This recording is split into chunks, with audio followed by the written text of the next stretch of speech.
In my downtime, I've been working on this little Arctic Cat 90cc ATV for a friend of mine's daughter. I guess it's been sitting in his yard for last year. He said last year he tried to get it running, and I guess he had to.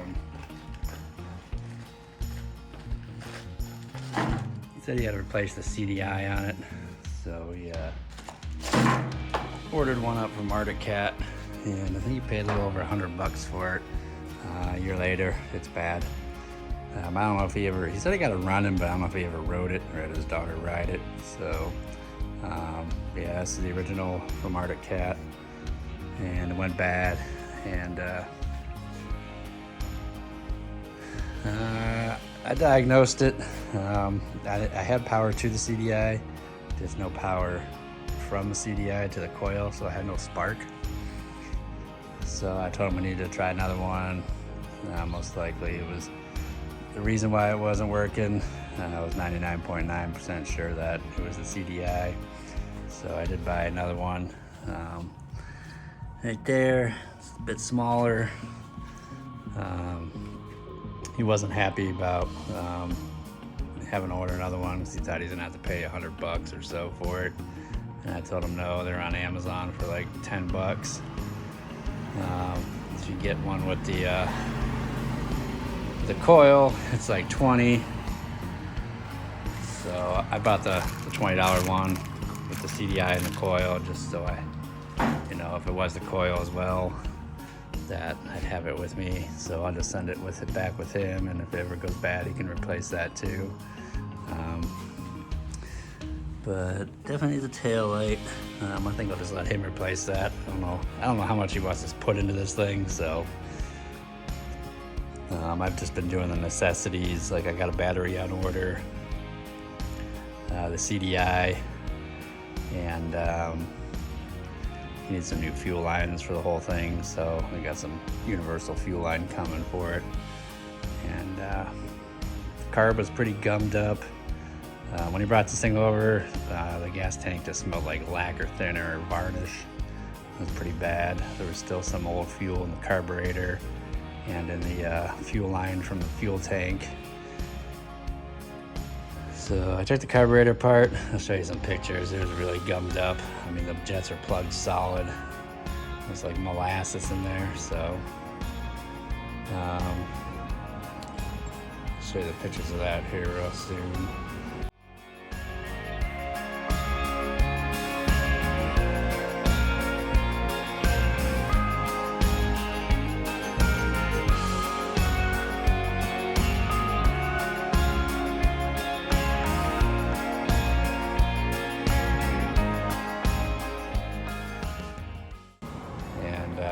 I pulled the carb off, I cleaned it all out, and so this gas tank was in there when I put this carb back in there. I should have just pulled it out to begin with, but I went to put this the throttle plunger back in there, and for some reason I put it in 180 off, so it was basically stuck in wide open throttle.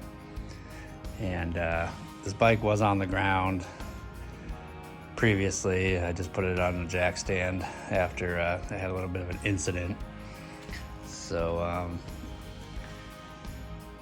put it all back together with the throttle plunger and wide open throttle. Sprayed a little shot of starting fluid in the carb just to get the fuel going. I just had a hose, clear tubing coming from up here down to the carb, just squirting some fuel in there. And I was sitting in that chair right there with my right leg against this tire, and this thing, I was cranking, and it decided to ignite, and the handlebars are the way they are, so I couldn't get to the kill switch quick enough, and I was trying to reach over here for this on-off switch. The key's right there, but yeah, this thing started taking off on me. Got a little tire burn mark there. It is a CVT, and there's no park, or neutral on this thing. It's just, you throttle it, and that CVT go, the weights sling out and it goes. So Yeah, she decided to take off on me. You know, the wife's car was parked right here at the time, and then if you look, the neighbor's car is kind of parked right there. There's a little gap in there. I'm sure that bush wouldn't have stopped it if too much if it was gonna, you know, cut right there. So yeah, it was definitely a scary experience, one of those panic situations. But yeah, that thing just started taking off on me. The parking brake was on, but you know, it was full throttle, so those wheels were still spinning. So it was a bit of a eye-opener for me. Real panic reaction, trying to get to that switch over there to shut this thing off. But learned my lesson. Pay attention to what you're doing, that's for sure. We're just going to do the basics on it. Oil looks like it's been changed. I might need to add a little bit to it. The seat needs to be recovered. So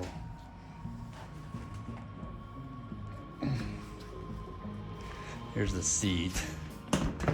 I'm just going to go up to the fabric store, Walmart or something, and just get a piece of vinyl and then just manipulate it over it. Should come out all right. I mean, it's a little chewed up here, a little brittle. It's not too bad. This stuff looks pretty smooth down here under the rest of the seat. So I did look for a new seat cover online. They want $40 for this thing. And I mean, I can get one for my seat for $20. I'm certainly not gonna pay $40 for that. And I did fix these plastics. He brought me, this piece was completely off from this piece here. So I plastic welded it up. You can see right there. Just put a bunch of plastic welds in there. I did there as well because that was starting to break. And I just kind of blended it in up on top. I mean, it's not perfect. It's not pretty, but you know what? That fender's on there. So that's that. And then I'll just wash her up and peel some of these extra stickers off that are torn off, you know, like that one there and the rest of that one and a little bit of the one there. So just clean it up. I'll power wash it, make it look all clean, and send it back to them after I get it running good. So waiting on a battery, should be here today. Waiting on a fuel line, should be here today. Actually, the battery will be here tomorrow. The fuel line will be here today. So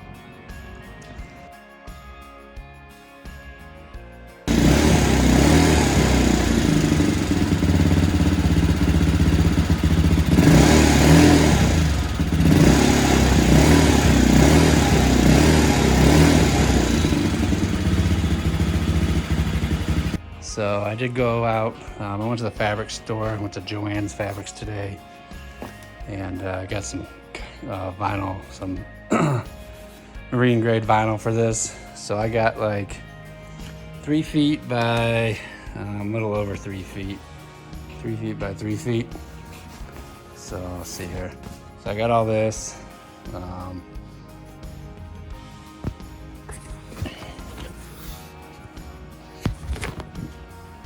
So I mean, it's a big piece. It's bigger than this quad here, and I got this for $15 at the store. I was looking at seat covers for this online, and they want $40 for a seat cover for that. I'm not paying $40 for a piece of fucking vinyl, so I just went out to the store and I'll make my own. So yeah, so I'm gonna make my own seat cover here out of some fabric or some marine grade vinyl. So I'm just roughing this in.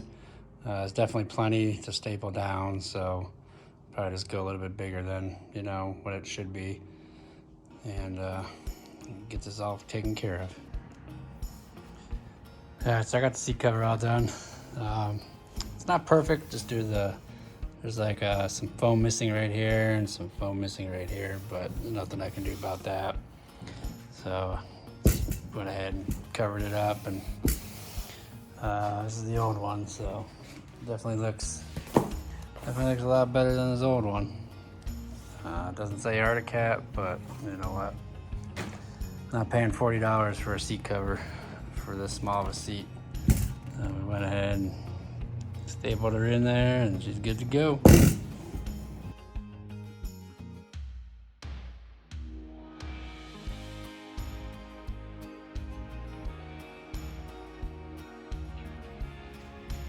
Here's the finished product.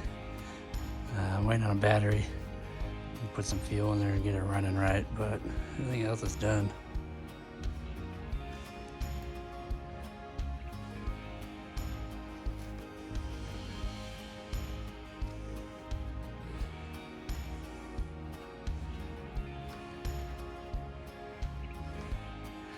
It's a little more sunny today, but I got an overcast day.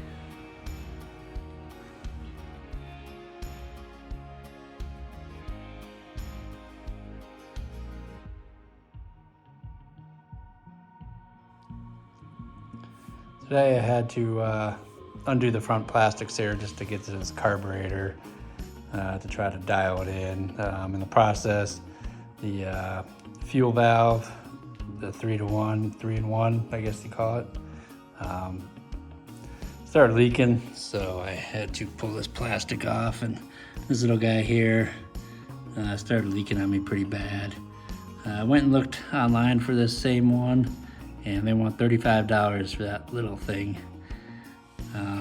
This bike must be made out of gold or something, because all these little parts for this, like even a seat cover being 40 bucks, it's just ridiculous.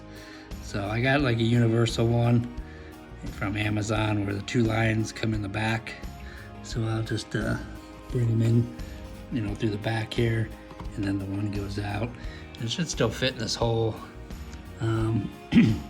So I can take this off and then get rid of this, or if I need to just put it right there, so be it. But I wasn't gonna pay $35 for that little petcock valve or whatever you wanna call it.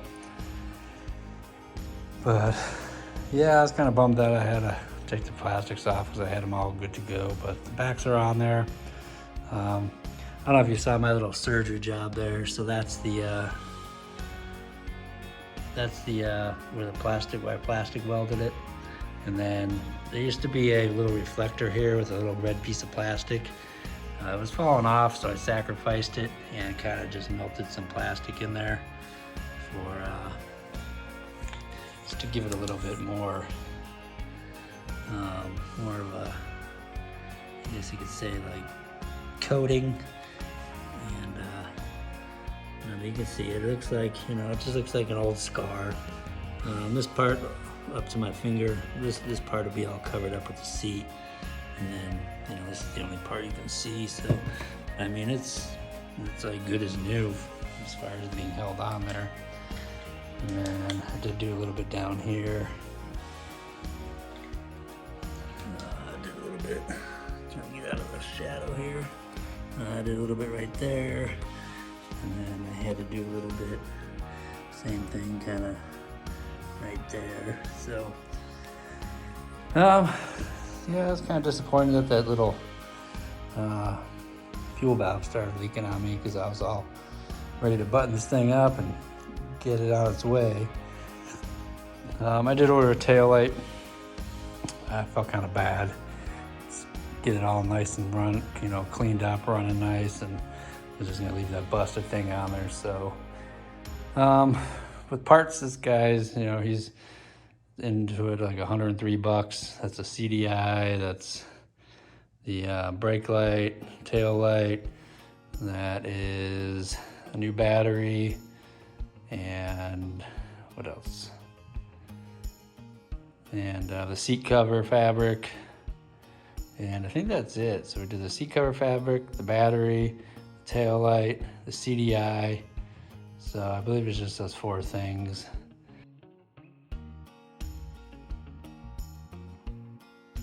And then it'll be the valve there. So those 5 things, 103 bucks just off Amazon stuff. So it isn't bad.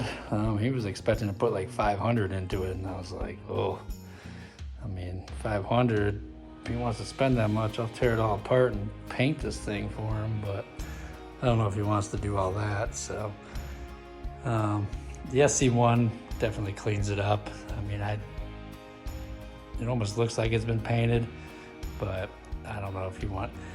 Honestly, I wouldn't bother, because it's just gonna get dirty. It sits outside, so he's better off just leaving it the way it is, and maybe just go buy a $14 canvas C1 or something. and just cleaning it up that way. But I'll have to see if he's got, so it looks like there's supposed to be a bracket that mounts here and goes up. Keep these fenders up because there's like a little spot for it right here. So I'll have to see if he has those, put those on for him, or he should put them on just to support this fender more. But yeah, that's where we're staying at that. You know, that little valve will be in here Monday. You know, I was very surprised and wanted 35 bucks for that, 40 bucks for a seat cover. I mean, like that's just ridiculous. My other option was to buy like just a one way and then just cap off, you know, the main tank line just so it would come through the reserve and then go through there. But we'll just keep it at the way it is, you know, with the 3. So anyway, this should be done Monday. Get this thing out of here. It does run and it does leak gas, so can't have that, you know. Not for a kid riding it. Definitely not safe, but we'll get this thing wrapped up and I'll probably get it to him next week sometime. I told him it might be done by Friday, but I'd let him know. So unless this part comes in early, looks like Monday it is. So I'll probably give it to him like Tuesday, Wednesday, just make sure it runs right before I hand it over.